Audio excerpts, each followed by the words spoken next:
Le doublé Peugeot et la victoire de Gilles Panizzi au Tour de Corse. Je parlais tout à l'heure d'une victoire collégiale, car effectivement, c'est une victoire qui est consécutive à des consignes d'équipe formulées par Jean-Pierre Nicolas, qui a donné l'ordre à François Delcourt de laisser passer Gilles Panizzi. Oui, d'ailleurs, François avait un petit peu les boules, si on peut se permettre l'expression, et c'est normal, dans la mesure où les deux pilotes se sont marqués à la culotte tout au long de cette épreuve. C'est vrai aussi que François court depuis longtemps derrière une victoire.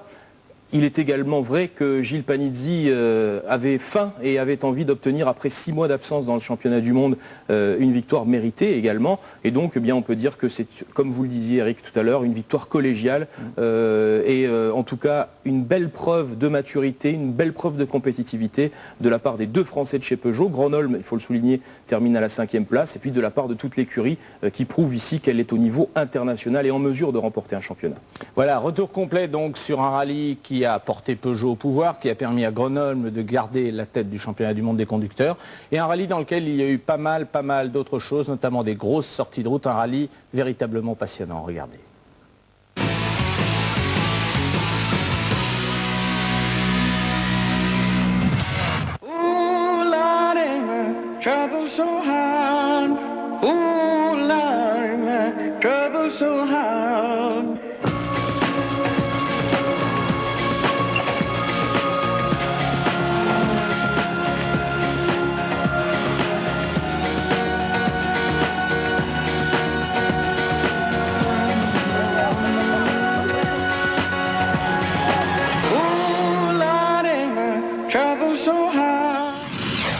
Vendredi matin, c'est un autre mondial de l'automobile qui ouvre ses portes, celui du 11e round du championnat du monde des rallyes, avec une petite armada d'ambassadeurs de choc. Les valeurs sûres, Peugeot et ses hommes, Gilles Panizzi, de retour aux affaires après une trop longue période d'absence, et François Delcourt qui a fait de ce Tour de Corse un de ses objectifs prioritaires cette saison. Officiel aussi, Simon Jean-Joseph, dont la présence au sein du team Subaru ProDrive ravit les supporters français. Futur pilote mondialisé, Philippe Bugalski est là pour un galop d'essai avec la petite Saxo. Benoît Rousselot est également présent sous l'œil avisé d'un Didier Auriol, devenu porte-drapeau de la délégation française. Et puis il y a la promotion 2000 de l'équipe de France. Avec la 206 WRC, Fabrice Morel n'en finit pas de se remplir d'informations, de sensations et de plaisir. Structure professionnelle, voiture nouvelle génération et toutes les chances de son côté pour tenter de se singulariser. Moins habitué à ces conditions de travail, Sébastien Loeb a découvert la Toyota Corolla il y a quelques jours. L'objectif étant là encore d'apprendre, mais aussi sûrement d'impressionner. Des Français au départ de ce rallye, il y en a donc, mais pas suffisamment pour nous faire oublier que le titre mondial 2000 n'est pas encore joué.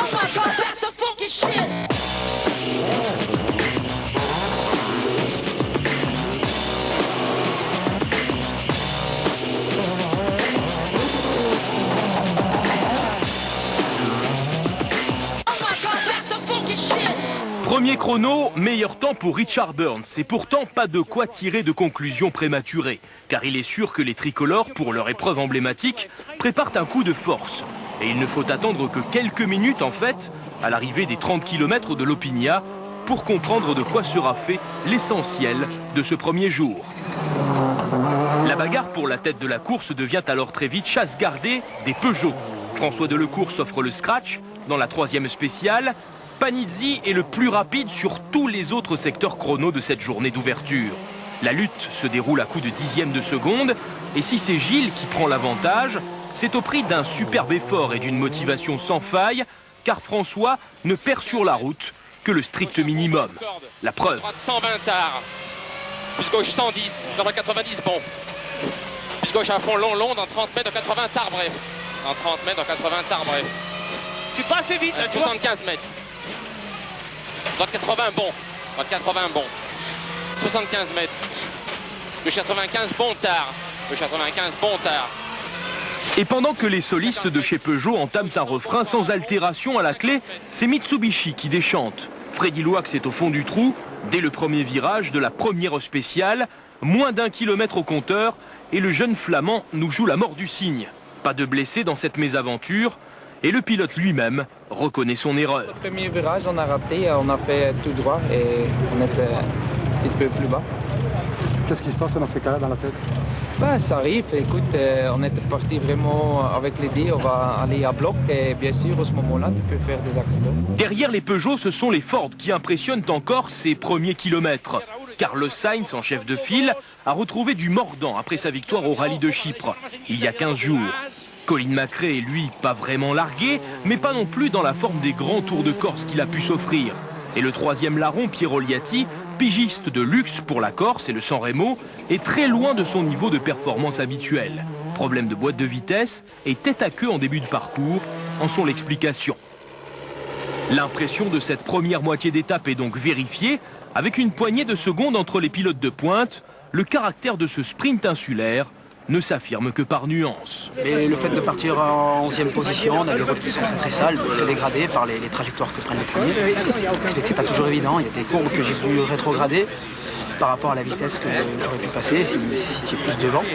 Et ensuite dans la dernière, j'ai eu un petit peu de mal, un petit peu de difficulté à doubler Kenneth Eriksson qui a arraché la roue avant gauche et je me suis un petit peu déconcentré après.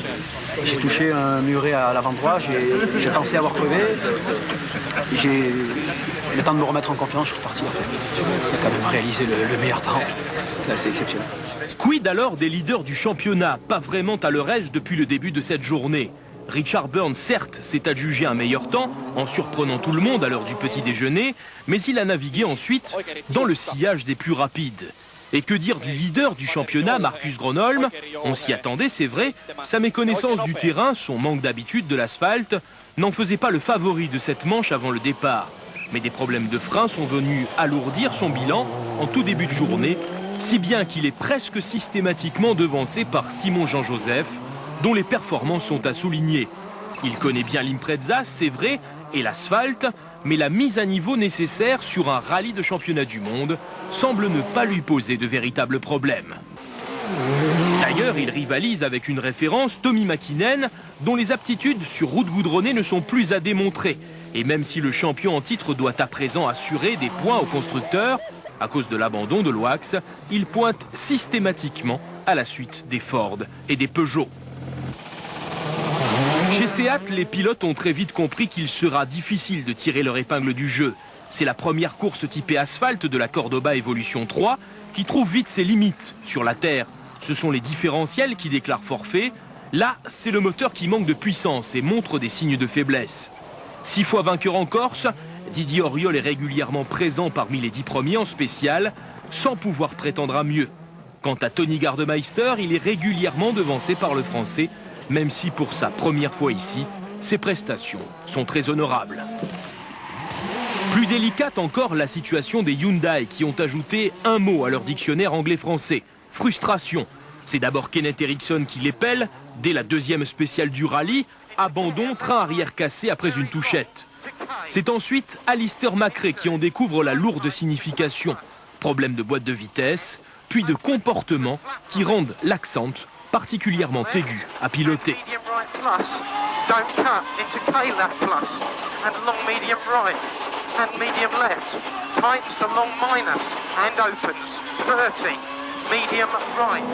Bilan général de cette première étape donc à l'avantage des Peugeot en doublé aux premières places provisoires.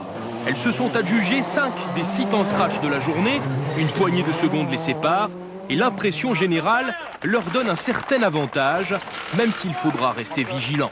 Les deux voitures sont devant pour l'instant, c'est vrai que c'est très favorable, c'est bien, mais enfin il faut rester très vigilant. Vous savez, ce genre de météo, quand on regarde le ciel, tout peut arriver parce que dans les règlements actuels, il faut choisir les pneus 1 heure avant bien souvent les spéciales, voire plus. Et dans ces cas-là, tout peut arriver. On peut se tromper de pneus, avoir un orage. C'est un petit peu le charme du rallye et je dirais particulièrement en Corse. Vigilance et attaque à outrance, 2 idées pas obligatoirement complémentaires. Mais les hommes du Lion n'auront pas d'autre choix, car derrière eux, Carlos Sainz met les bouchées doubles pour se mettre à niveau.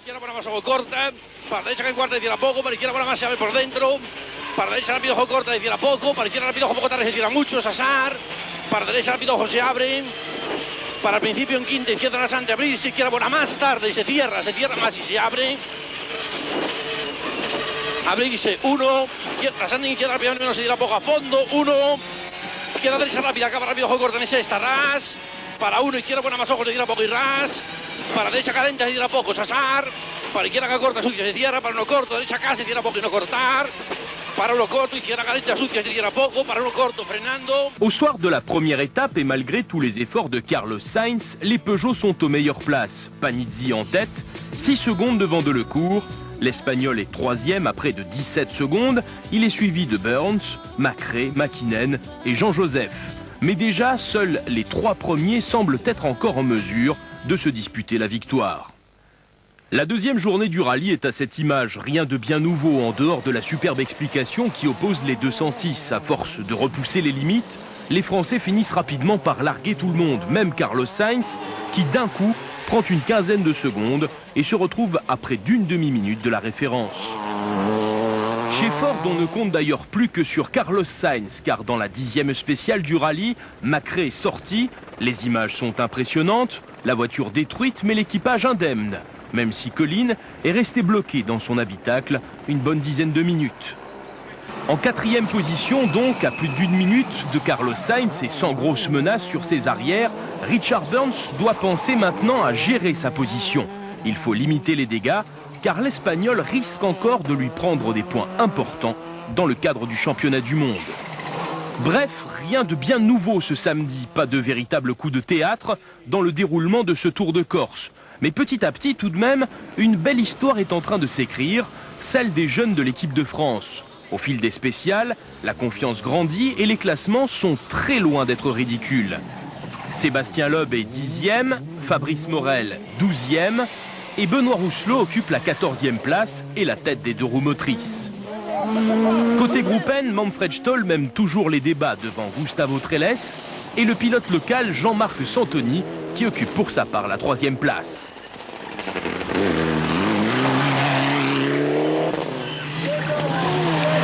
Reste encore à jeter un œil aux positions de Marcus Gronholm, 5e à l'issue de ce 2e jour, de mieux en mieux sur l'asphalte. À celle de Piero Liatti qui retrouve le sourire et les sensations, l'Italien pointe à la 6e place, plus à l'aise c'est vrai, mais aussi bien aidé par les déboires de Simon Jean-Joseph, qu'un incendie a lourdement retardé dans la 12e spéciale. Mais il ne pointe qu'à 2 secondes de la 6e place. Plus beaucoup de suspense donc concernant les accessites. Les écarts en témoignent, il semble impossible d'envisager une bataille, si petite soit-elle, entre la 3e et la 6e position du général. En revanche, l'écart entre Delecourt, qui a repris la tête, et Panizzi est évocateur en fin de cette étape. 2 dixièmes de seconde après 250 km de spécial. À voir le rythme adopté par Gilles et Hervé, on comprend mieux cet infime différentiel. 30 mètres, droite 90 long. 60 mètres. Gauche 90 long. 60 mètres. Droite 85 pas corde. 60 mètres bourse, 30 mètres. Gauche 90 long. 100 mètres. Il avait oublié ça. Ouais. Droite 85 long. Allez, attaque. Droite 85 long.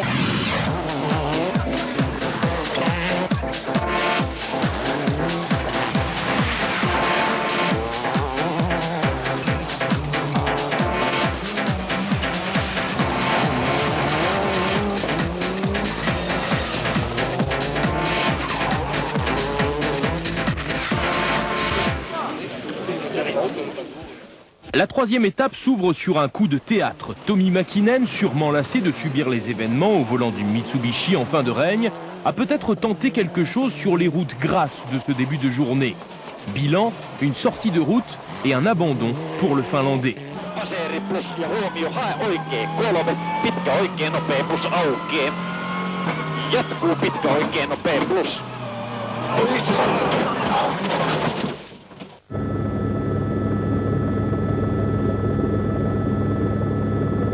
Carlos Sainz a également souffert ce matin. La direction assistée de sa Ford Focus est tombée en panne, ce qui lui fait perdre 1 minute pleine sur les leaders. Ce dernier incident précipite alors les choses aux avant-postes. Entre-temps, François Delecourt, qui occupe la tête du rallye depuis hier soir, a repris quelques secondes à son équipier Gilles Panizzi. On se dit alors que la confrontation finale est engagée et bien malin qui pourra donner le nom du vainqueur. Mais avec une telle avance sur le 3e, l'heure des consignes de course est arrivée. Peugeot décide alors de figer les positions. L'empoignade n'aura pas lieu, Delecourt est en tête certes, mais Panizzi a obtenu plus de victoires en spécial et c'est de son côté que la balance a penché. Les enjeux sont énormes, c'est vrai, mais on aurait de toute façon préféré une belle, vraie confrontation entre ces deux grands champions. Loin de ces considérations, on assiste alors au réveil d'un conflit qui couve depuis le départ du rallye. Celui qui oppose Carlos Sainz à Richard Burns. Le Britannique s'offre le scratch dans la 16e spéciale, mais il lui reste encore 17 secondes à reprendre à l'Espagnol et 2 chronos restent à parcourir.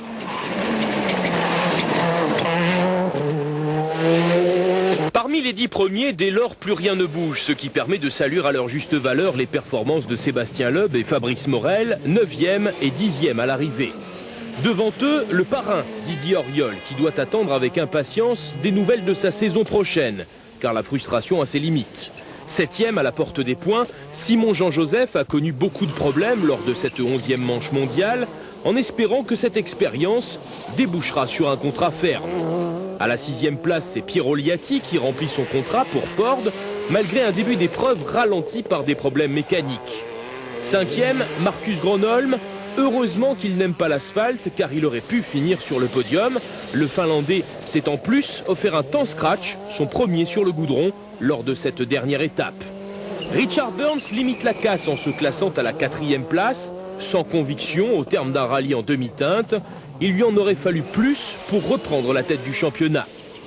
Carlos Sainz a tenu le rythme des Peugeot avant de se laisser vaincre par la détermination des pilotes français. Un bilan plutôt positif pour l'Espagnol qui termine 3e. Comme annoncé donc, Gilles Panizzi rentre à Ajaccio en tête du rallye. François Delecourt a lâché son attaque, sacrifice noble, geste professionnel, même si la détresse du père Frentard est immense. La grandeur de leur confrontation n'a malheureusement pas tenu face aux enjeux d'un doublé royal. Mais l'un et l'autre sont associés dans ce triomphe qui prouve cette fois de manière définitive, et qu'importe la surface, que les ambitions mondiales de Peugeot sont aujourd'hui en passe de devenir une réalité concrète. À Ajaccio, tout à l'heure, Gilles Panizzi a donc remporté sa première victoire internationale et il n'a pas boudé son plaisir.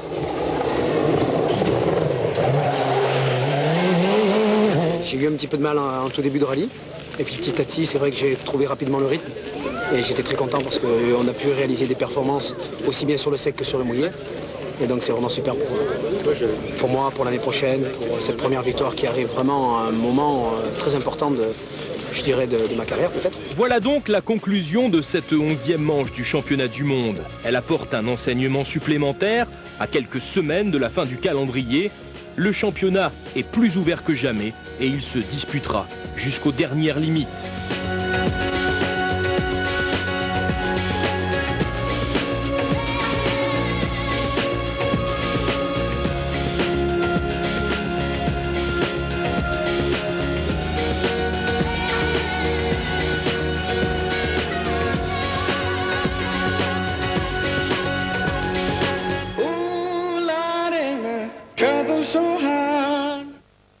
Voilà, alors vous le disiez Frédéric, dans le sujet, effectivement, plus que jamais, les ambitions de Peugeot, que ce soit au championnat conducteur ou au championnat constructeur, eh bien ces ambitions deviennent au fil des courses de plus en plus légitimes alors qu'il reste 3 épreuves de championnat du monde et on va le voir avec les classements. Oui, parce que ces ambitions se traduisent en chiffres et au championnat pilote par exemple, cette épreuve n'a pas permis à Richard Burns de récupérer la tête du championnat, ni à Colin McRae d'ailleurs qui est sorti. Et puis au classement des constructeurs, vous le voyez, belle progression de Peugeot qui prend la 2e place à Subaru et qui vient pointer à 9 points de la tête du championnat représenté par Ford. Ça veut dire donc que ce titre 2000, tant sur le plan pilote que sur le plan constructeur, c'est vrai, est très loin d'être attribué. Tout à fait.